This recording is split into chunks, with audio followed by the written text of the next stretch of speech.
श्रीरामचंद्र स भगवान द्वैत परमानंदात्मा यत्परब्रह्म भूर्भुवः स्वः तस्मै वै नमो नमः। ओम यस्मिन् सर्वं यतो सर्वं यः सर्वं सर्वतश्च यश्च सर्वमयो नित्यं तस्मै सर्वात्मने नमः।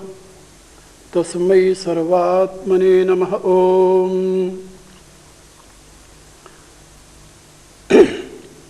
मेरी प्रियात्माओं, पहले मैंने आप लोगों को ये बात समझाई है कि शाश्वत सनातन धर्म, जिसे वर्तमान में हिंदू धर्म के नाम से जाना जाता है, उसका मूल आधार त्रिविध विज्ञान है, विश्वास नहीं। क्योंकि मेरे विचार से धर्म जाना जाता है, माना नहीं जाता। धर्म जिया जाता है, गाया नहीं जाता।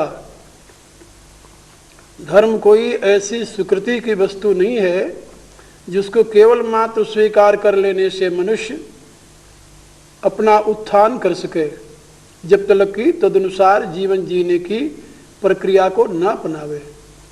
इसलिए यह त्रिविध विज्ञान पर प्रतिष्ठित जो शाश्वत सनातन धर्म है, वह मानव के लिए वरदान है। वर्तमान में दुनिया के जितने प्रबुद्ध लोग हैं, वे सभी लोग इस समय इस धर्म की प्रतिष्ठा और इस धर्म का आदर करते हैं। सभी लोगों के दिल दिमाग में ये बात बैठ गई है कि ये हिंदू धर्म जो है या सनातन धर्म जो है, यही मानव के कल्याण में हेतु हो सकेगा। क्योंकि इसी में वो तत्व निहित हैं जिन तत्वों के प्रकाश में समाज में सुव्यवस्था और सुविकास की विधा अपनाई जा सकती हो। पहले मैंने इस धर्म के अंगभूत भौतिक विज्ञान की बातें आप लोगों को समझाई है, और संकेत में अध्यात्म विज्ञान के विषय में भी कुछ बातें बताई है। क्योंकि मैं ऐसा समझता हूँ कि भौतिक विज्ञान के प्रकाश में ही आप साधन सामग्री को भली प्रकार से जान सकते हैं। जो आपके पास साधन सामग्री मिली है, यह मानव शरीर, इसके यथार्थ स्वरूप को जानने के लिए भौतिक विज्ञान के सिवा और आपके पास कौन सा साधन है? क्या आप ये नहीं जानते कि वेद का यह निर्देश है, यथा पिंडे तथा ब्रह्मांडे। जो कुछ भी इस ब्रह्मांड में है वही इस पिंड में भी है। तो ब्रह्मांड की यथार्थता को जानने के लिए भी आपको पिंड की यथार्थता को जानना पड़ेगा, और पिंड की यथार्थता को जाने बिना आप कभी इसका सही समुचित सदुपयोग नहीं कर सकते। इसलिए भौतिक विज्ञान इस धर्म का एक अंग है। हम भौतिक विज्ञान को नकारते नहीं, उसके विषय में ये नहीं कहते कि ये अनावश्यक है, अधूरा है या अनुपयोगी है। ऐसा भी हम नहीं मानते, क्योंकि आपकी जीविका का साधन भौतिक विज्ञान उपलब्ध कराता है। आपके शरीर की सुरक्षा भौतिक विज्ञान द्वारा होती है। आपके शरीर की पुष्टि ये भौतिक विज्ञान द्वारा होती है। और भौतिक विज्ञान से परे अध्यात्म विज्ञान है। यदि अध्यात्म विज्ञान में आपकी आस्था नहीं है, तो केवल भौतिक विज्ञान आपको शरीरासक्त बनाकर संसार के गर्त में ढकेल देगा। वर्तमान में आज जो व्यष्टिवाद बढ़ रहा है, व्यक्तिवादी जीवन धारा बह रही है, जो कि पूंजीवाद की आधार भूमि बनी हुई है, इसमें मूल कारण क्या है?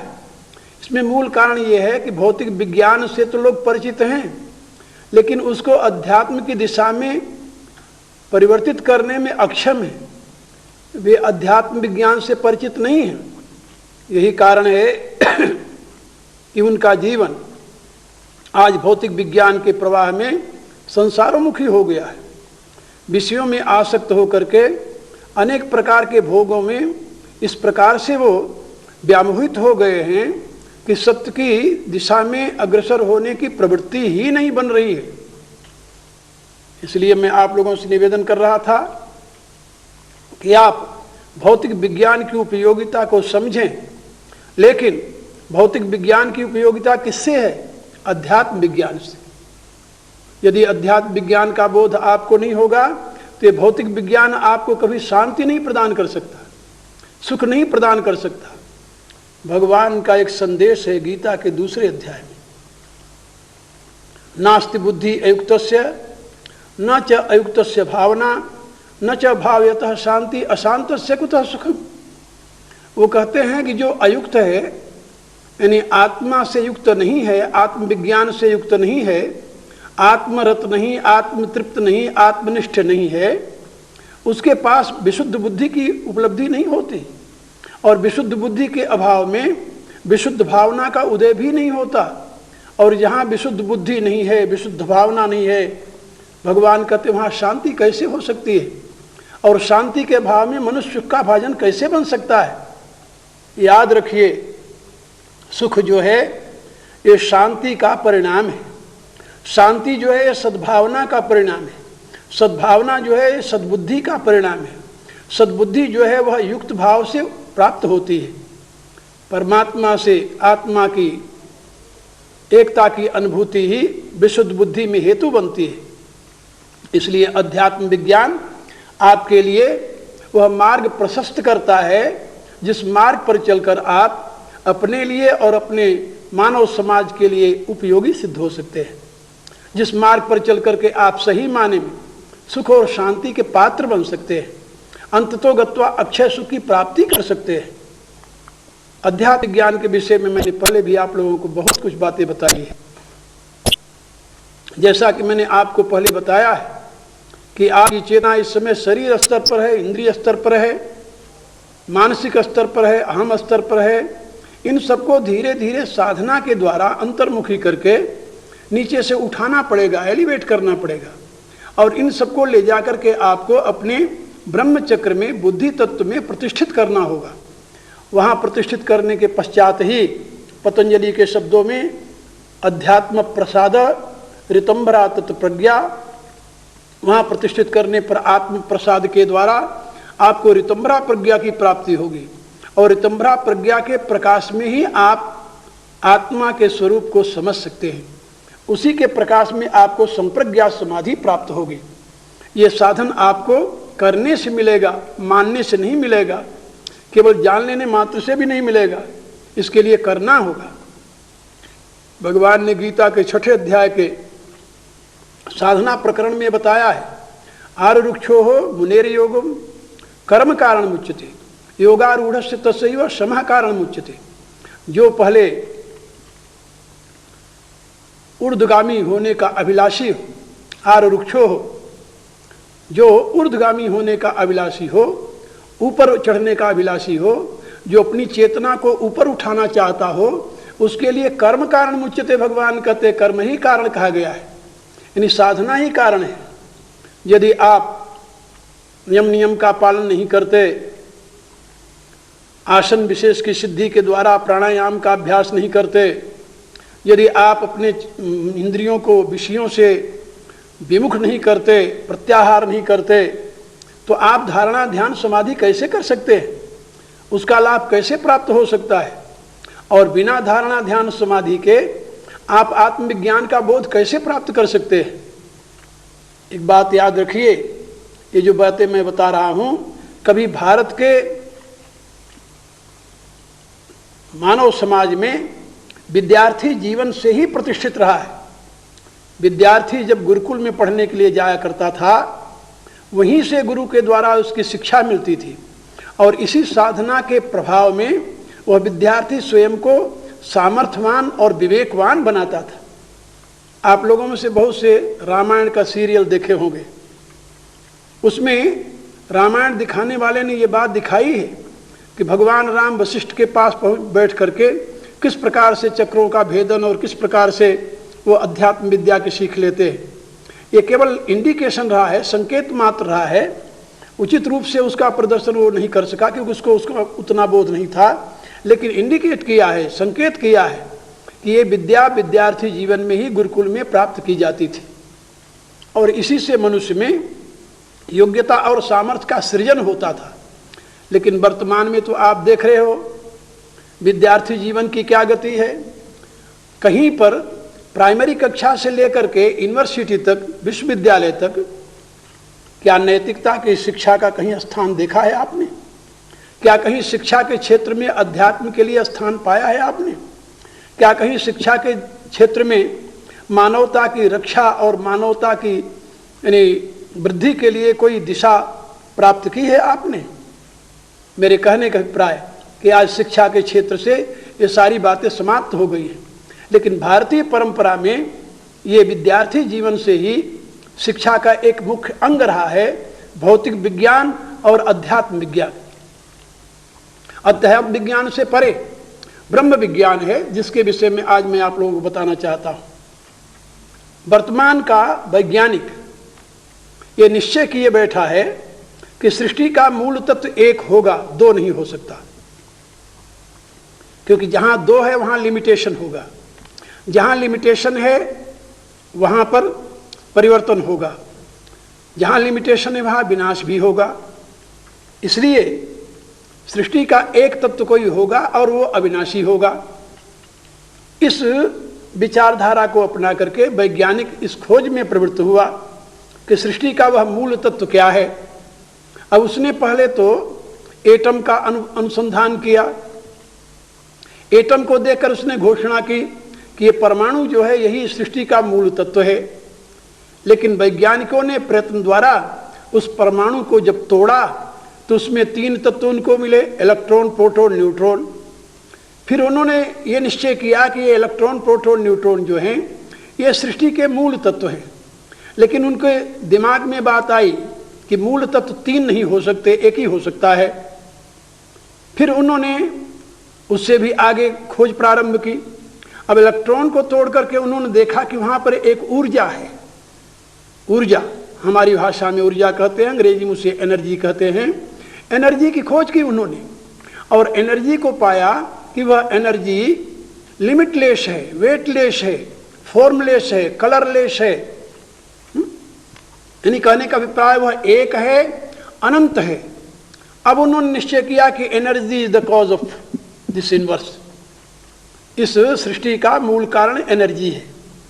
और उन्होंने ये भी अनुसंधान करके देखा कि energy is metal and energy simultaneously, यानी साथ साथ एनर्जी पदार्थ भी है और ऊर्जा भी है, ये दोनों एक ही साथ है, इसलिए एनर्जी ही कारण है। लेकिन अभी वो इस सीमा से कुछ वैज्ञानिकों ने आगे प्रवेश किया है। वो अनुसंधान करने लगे हैं कि ये जो इलेक्ट्रॉन, प्रोटॉन, न्यूट्रॉन का मूल हेतु एनर्जी है, ये स्वयं में सचेतन है या अचेतन। क्योंकि थ्योरी ऑफ कोजेशन के अनुसार जो अचेतन तत्व है उससे सचेतन तत्व की उत्पत्ति नहीं हो सकती। जो जड़ है उससे चेतन की अभिव्यक्ति नहीं हो सकती। जो इनसेंशिएंट है that can't be cause of sentient being, in other word. तो यदि ये एनर्जी इनसेंशिएंट है then how it can be cause of sentient being. यह जीवन का मूल स्रोत कैसे हो सकती है। इसलिए अब वो इस तलाश में है कि इस एनर्जी से परे कोई ऐसा चैतन्य तत्व है कि नहीं है। सांख्य शास्त्र इसके लिए आपको एक मार्गदर्शन देता है। वो कहता है कि इस एनर्जी से परे एक परम तत्व है। वेदांत भी आपको यही संदेश देता है कि इस एनर्जी से परे एक परम तत्व है, वह परम चैतन्य घन, वह एनर्जी से परे है। क्योंकि एनर्जी में जो आपको ये तीन पदार्थ दिखाई दे रहे हैं उसकी अभिव्यक्ति में इसको हम ये कह सकते हैं कि ये त्रिगुण है। हम ये कह सकते हैं कि सतोगुण, रजोगुण, तमोगुण है। एक में प्रकाश है, दूसरे में क्रिया है, तीसरे में स्थिति है। आप सब जानते हैं कि प्रकाश, क्रिया और स्थिति का ही नाम प्रकृति है। सतोगुण का प्र, रजोगुण का क्रि और तमोगुण की स्थिति, इन तीनों को संक्षेप में कह दिया प्रकृति। प्रकृति कोई ऐसा अलग तत्व नहीं है प्रकाश क्रिया स्थित शीलम जो गुणात्मक तत्व है उसी को प्रकृति कहते हैं। इसीलिए बताया गुणा प्रकृति संभवा। अब वही ऊर्जा का स्थान है, तो प्रकृति स्वयं में इनसेंसेंट है, जड़ है, वह भला चेतन को कैसे उत्पन्न कर सकती है? तो गीता इस विषय में कहती है प्रकृति पुरुषश्चैव विद्यनाधि उभौवपि। कहा कि देखिए प्रकृति और पुरुष इन दोनों को तुम अनादि जानो। अनादि माने इनका न कभी प्रारंभ हुआ है, इनका न कभी अंत होगा। ये दोनों अक्षय हैं, अव्यक्त हैं, अनादि हैं। हाँ, गीता में पुरुष को अव्यक्त से भी परे परम अव्यक्त कहा गया है, क्योंकि अव्यक्त तो प्रकृति है जिसको हम देख नहीं पाते, जान नहीं पाते, समझ नहीं पाते। उससे परे जो परम अव्यक्त है उसको पुरुष कहा गया है। वह परम चैतन्य घन है, लेकिन वो परम चैतन्य घन अनुभूति का विषय है, दृष्टि का विषय नहीं है। उस परम चैतन्य घन को आप देख नहीं सकते, अनुभव कर सकते हैं, जान सकते हैं, क्योंकि वह आपके नेत्र का विषय नहीं। यहाँ तक कि उपनिषद कहती है वह आपके बुद्धि का भी विषय नहीं है, आपके मन का भी विषय नहीं है। ये मनसा न मनुते एनाहुर मनोमतम तदेव ब्रह्मत्वम विद्धि नेदम इदम उपासते। जिसके द्वारा मन मनन करने की क्षमता प्राप्त करता है, जो मन के द्वारा मन नहीं किया जा सकता, वह परम तत्व है। जिसको तुम इदम कह करके उपासना करते वो ब्रह्म नहीं है। इसलिए मैं आप लोगों से निवेदन कर रहा था कि आपके इस बुद्धि से परे, यानी इस प्रकृति से परे, प्रकृति के कार्यों से परे जो परम चैतन्य घन है, उसी को वैदिक भाषा में, औपनिषदिक भाषा में, गीता की भाषा में, रामायण की भाषा में ब्रह्म कहा गया है। लेकिन ब्रह्म केवल उसी के लिए नहीं उपयोग हुआ है। एक बात और मैं आपको बताऊं, उसे केवल ब्रह्म नहीं कहा गया, उसे पर ब्रह्म कहा गया है, उसे अक्षर ब्रह्म कहा गया है। अक्षरम ब्रह्म परमम स्वभावोध्यात्म उच्यते। गीता के 7वें अध्याय में भगवान ने प्रकृति के 2 भेद बताए, एक परा प्रकृति, एक अपरा प्रकृति। तो पृथ्वी जल अग्नि वायु आकाश मन बुद्धि अहंकार ये तो अपरा प्रकृति है, और इनसे परे जीव भूता महाबाहो एदम धार्यते जगत। भगवान कहते हैं वह जीव भूता जो जगत को धारण करने वाली शक्ति है वो परा प्रकृति है, वो चिद शक्ति है, उसको चिद शक्ति कहते हैं। और जिसको भगवान ने परा प्रकृति बताया है 7वें अध्याय में, उसी को भगवान ने 8वें अध्याय में स्वभाव कहा है। अक्षरम ब्रह्म परमम स्वभावो अध्यात्म उच्यते। उसी को स्वभाव कहा है, वो स्वभाव है। स्वभाव किसका है? परमात्मा का। स्वस्य भाव स्वभाव, उस परम सत्ता का वह भाव है। भाव माने अभिव्यक्ति है, और उसी को प्रकृति भी कहते हैं। आप लोग जानते हो स्वभाव का एक नाम प्रकृति है। ये व्यक्ति इस प्रकृति वाला है, यह व्यक्ति इस स्वभाव वाला है। तो स्वभाव और प्रकृति पर्यायवाची शब्द है। अच्छा, अब आपको जानकर और आश्चर्य होगा, 13वें अध्याय में भगवान ने एक को क्षेत्र बताया है, दूसरे को क्षेत्रज्ञ बताया है। जो लोअर नेचर है, अपरा प्रकृति है, वो क्षेत्र है, और जो परा प्रकृति है वो क्षेत्रज्ञ है। 8वें अध्याय में जिसे स्वभाव कहा है वो क्षेत्रज्ञ है, और उसी को 15वें अध्याय में कूटस्थ कहा है, अक्षर कहा है, और लोअर प्रकृति को क्षर कहा है। क्षर सर्वाणि भूतानि कूटस्थो अक्षर उच्यते। यानी मेरे कहने के प्राय कि ये प्रकृति और पुरुष, क्षर और अक्षर, इन दोनों का मूल जो आधार है, आश्रय है, चेतन का जो इंडिविजुअल चेतन है, व्यष्टि चेतन है, व्यक्ति भाव में आविर्भूत हुआ चेतन है, उसका जो मूल स्रोत है वह पर ब्रह्म परमात्मा परम चैतन्य घन सच्चिदानंद है। उस सच्चिदानंद को ही हम राम कहते हैं, क्योंकि वो सभी में रमण कर रहा है। रमन्ते योगिनाम यस्मिन् नित्यानंदो चिदात्मनि इति राम पदे नासौ परब्रह्मा विधीयते। जिसमें योगी गण रमण करते हैं वह राम कहा जाता है। योगी जन किसमें रमण करते हैं? अपने जीवन के मूल स्रोत में, जिसके लिए गीता के 3रे अध्याय में भगवान कहते हैं यस्त्वात्मरतिरेव स्यात् आत्मतत्वस्य मानवा आत्मन्येव संतुष्ट तस्य कार्यं न विद्यते। जो अपनी आत्मा में ही तृप्त है, आत्मा में ही तुष्ट है, आत्मा में ही रमण कर रहा है, उसके लिए कोई कर्तव्य शेष नहीं रहता। तो योगी लोग उस परम तत्व में, उस राम में रमण करते हैं। और इसी प्रकार से उपनिषदों में ये भी बात समझाई गई है कि जिसे हम राम कहते हैं वही कृष्ण भी है। कृष्ण इसलिए कहा जाता है कि वो सारे विश्व को अपनी ओर आकर्षित किए हुए है। ये सारा विश्व का जो विधान आप देख रहे हो, व्यवस्था देख रहे हो, ये उसी के आकर्षण तत्व पर टिका हुआ है, इसलिए उसी को कृष्ण भी कहते हैं। और वही कल्याण करता है, इसलिए उसे शिव कहते हैं। और ये अष्टधा प्रकृति उसकी शक्ति है, इसीलिए उसे दुर्गा भी कहते हैं। मेरे कहने का अभिप्राय, अनेक नामों से वही एक परब्रह्म पुकारा जाता है। वह एक है, अखंड है, अनंत है, लेकिन वो परब्रह्म प्रकृति नहीं है। प्रकृति के लिए गीता में महद ब्रह्म शब्द का प्रयोग किया गया है, मम योनिर्महद ब्रह्म तस्मिन् गर्भं दधाम्यहम्। और उस पुरुष के लिए अक्षर ब्रह्म का प्रयोग किया गया है।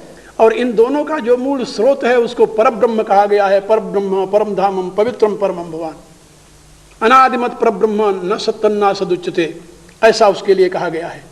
तो मेरे कहने का अभिप्राय कि ये ब्रह्मवाद जो है, यह सृष्टि के मूल तत्व की खोज करता है, जीवन के मूल तत्व की खोज करता है।